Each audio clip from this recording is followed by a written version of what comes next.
Hello, everybody. I'm Tom Wistrcill. I'm JT Wistrcill. We'd like to welcome you to another edition of From the Couch. We're talking NBA, as we have been for a while now, in our continuing series of best players of the decades.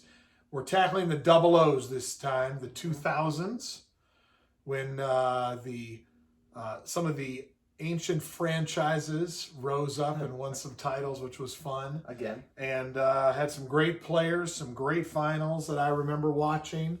JT was not that interested in basketball. Not at the time, no, but still remembered some of the players and storylines, and remembering walking in on you watching a game or something like that as a young 9 or 10-year-old at the time. Yeah. What impressed you about the decade just in general, as far as what you saw, as far as the talent level? Or the talent level is really good. Every player on my list might be a top 20 player. Even the honorable mention is borderline, but I think the top 3 is locked top 10.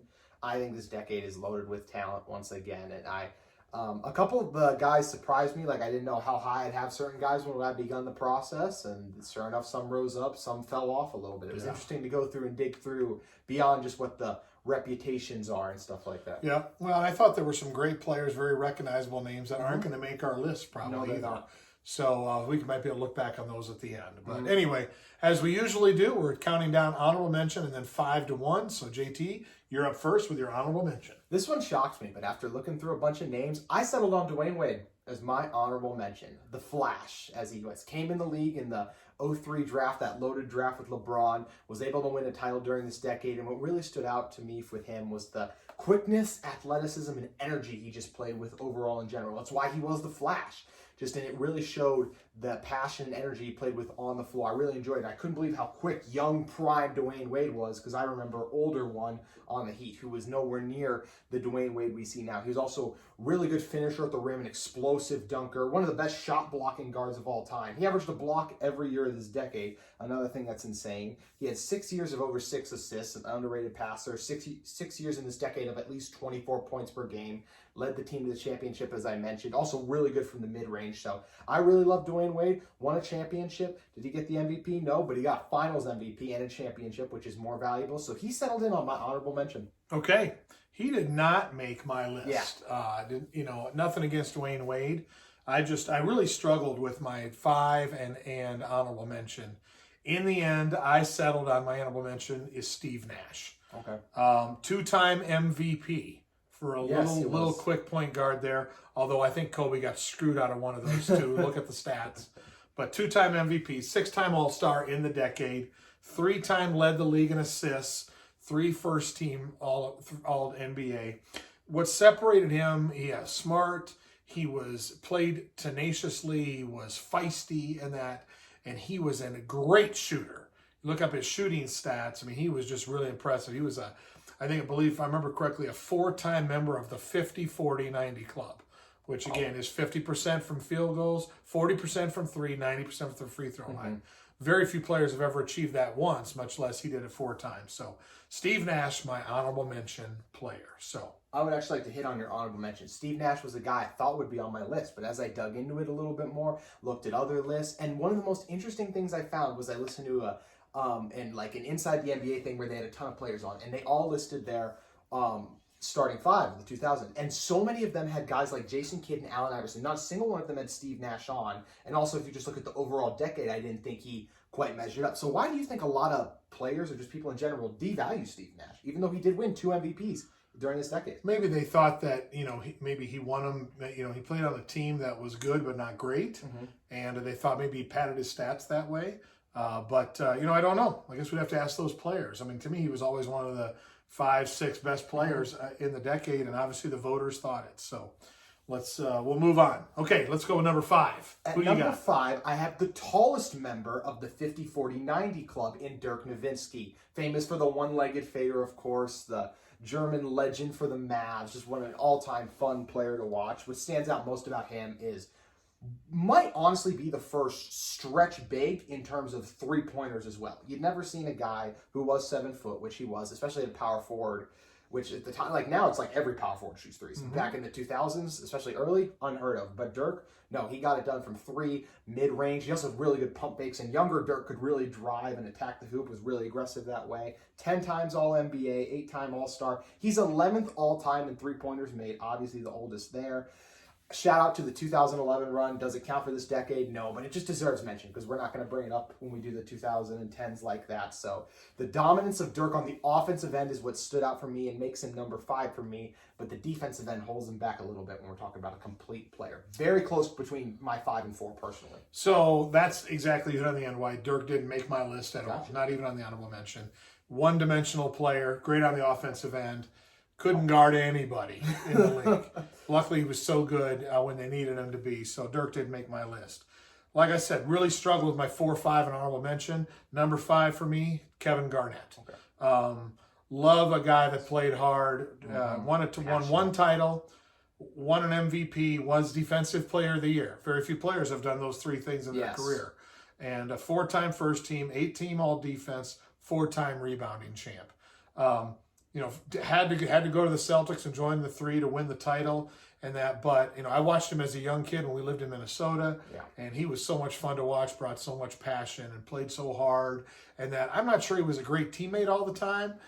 You could see some of the bickering going on there in the Timberwolves, but he put it together with the Celtics. And I don't feel too bad about putting a great player like Kevin Garnett 5th on this great list of players that we're talking about here. So he's my number 5 guy, Kevin Garnett. And at number 5 coming in for my Timberwolves is the big ticket as well. Or number 4, sorry. Yes. Number 4. You're number 5. Yes. I actually really struggled. I originally started my notes out and had Dirk higher, and then after just looking at more and watching more KG, I ended up moving him up for the all-around game he brings in. You mentioned the passion. That's the thing, the intensity that stands out the most when talking about KG. The best player in his franchise history. And during his time with the Timberwolves, he had no one around them, which is why a lot of those years they even missed the playoffs. They were just so bad, so horribly coached, so many horrible moves. Jersey still isn't retired. Glenn Taylor, you need to do that. But I just loved what's like we talked about, the passion. Also, he was really athletic. I was just surprised by that. Part of that was the passion. He was really good at positioning, getting offensive rebounds. Really good mid-range shooter. Also, another thing that surprised me, you would have thought a guy like him would just be kind of a dunker and rebounder. And you hinted at a lot of the all-time stuff like that, but I'm going to talk about where he ranks among like all-time greats in terms of stat categories. 18th in scoring, 9th in rebounds, 18th in blocks, 18th in steals as well, and 4th in all-time minutes. Had a long, lengthy career, and a lot of that was because of how hard he played as well. So just the all-around game of KG, absolutely love it, and the best player in Timberwolves history. Yeah, no doubt about that. Great for KG. I'm really shocked that my number 4 guy doesn't even make your list then. Yeah. My guess is, and that's Allen Iverson. Yeah, he was... So Allen Iverson won an MVP, 2 first teams, 3-time scoring champ, 3-time steals leader. I think they listed him at 6 foot 6'1". No chance. I'm going to say barefoot 5'10". Really fast, really get up and down, could score pretty much at will. He was the one guy that in his early career, Jordan couldn't guard him. Jordan really struggled with him. You watch some highlights on that. Iverson he played so much bigger than 5'10", 5'11", and that. He was the junkyard dog of all these players here. Like the one guy you want in that bunker with you in the fight, you want Allen Iverson. He was that tough. He was that tenacious. And I've talked before about guys when they were playing on TV that you had to watch them. Allen Iverson was one of them. You had to watch when he was playing because he was going to do something funky. He was going to do something to electrify the crowd, and he was so into it and so tough. He was my number 4 player, and really, really excited about Allen Iverson. He was one of my favorite players to watch back then. I want to explain why he missed the list for me. Really close between him and Dwayne Wade personally. Maybe part of the reason I didn't put him on there is I didn't watch him. Maybe if I had watched him, I would have gotten caught up in some of what you're talking about. But just when I looked back on it, sure, I mean, he lit up. He lit up the score. Like I said, steals. He was a decent passer, too. He never had a lot of talent around him. But I ended up putting a little bit more in the winning. And I think a guy like Dwayne Wade did win a championship and still had really good stats. Especially, I just think Dwayne Wade's peak in this decade was a little bit higher than what Iverson got, just from what I looked at. I obviously wasn't alive, I was alive, but not at all alive in sense of NBA fandom, 0 at the time of when AI was great. And I did think he fizzled out towards the end of the decade. So that penalized him, but very close for me. So at number 3, I ended up having the big fundamental, Tim Duncan. A lot of people criticize him, oh, he's boring to play with, this and that. Well, you know what? If boring gets you 5 championships, then I'll take boring any day. Tim Duncan has an awesome post game, capped off by that awesome one-handed bank shot almost. It's kind of difficult to describe, but he was really dominant in the post, and to a lot of people, that's boring. What's exciting?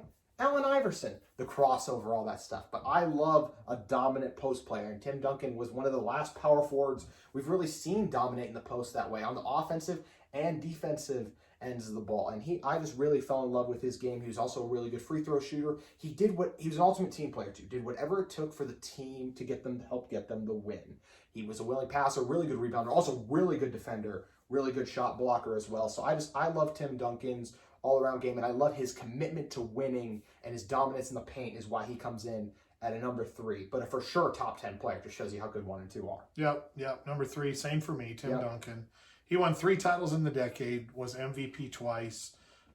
In the decade, 7-time first team NBA and 7-time first defense in the NBA in those 10 years. With KG and Dirk going. Goes to show how good Duncan was.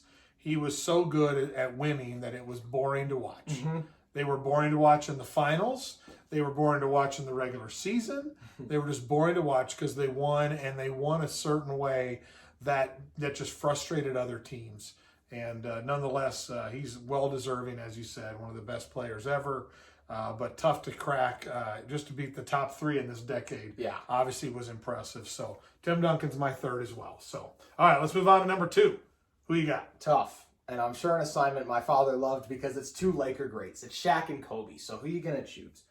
And I ended up going with Shaq at number 2. I just think at the beginning of this decade, unbelievable. Obviously, he won their 3 finals MVPs. In those 3 finals in a row, he averaged 38 points per game, 33 the next year, then 36. Just absolute dominance. And that's you're going to describe Shaq, you're going to use dominance. But I think towards the end, he got a little worse, and that's what will end up putting Kobe above. But let's just focus on Shaq.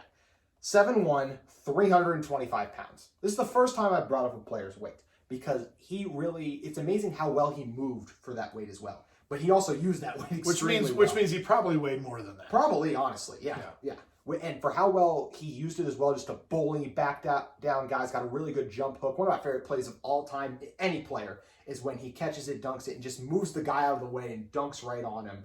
I love Shaq's dominance in that regard. He was like we said, 4-time champ, 3-time finals MVP, only 1-time MVP, but also a really good rim protector. And it really shows in the stats as well. 8th all-time in blocks, 15th in rebounds, and 8th all-time in points as well. So the dominance of Shaq, and when he was at his peak, his very best, he might be the best center in NBA history. There are people who have talked about that before. Kareem will get it because of longevity, but Shaq is for sure a top 10 all-time player and comes up just short of number 1 to a teammate.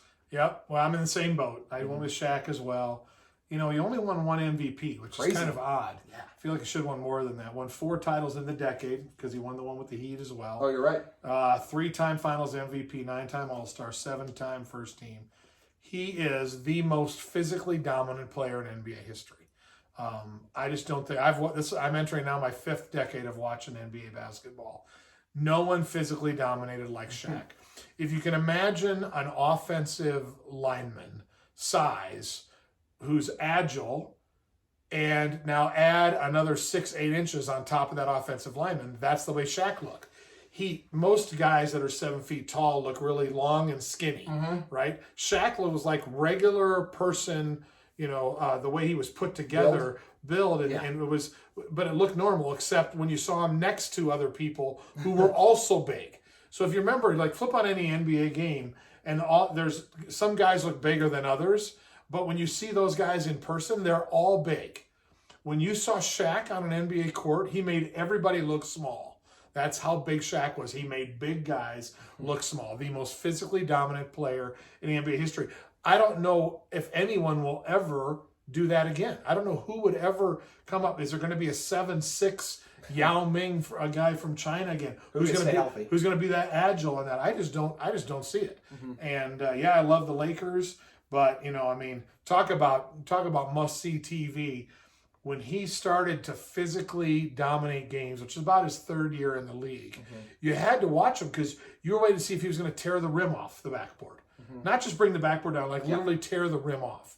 He was that tough and that strong. So he had an argument to be in the 90s one. I mean, he was so good in the 90s as well. He was just a great player. Yeah, exactly. Okay, number 1, I think we know who it is. Yeah.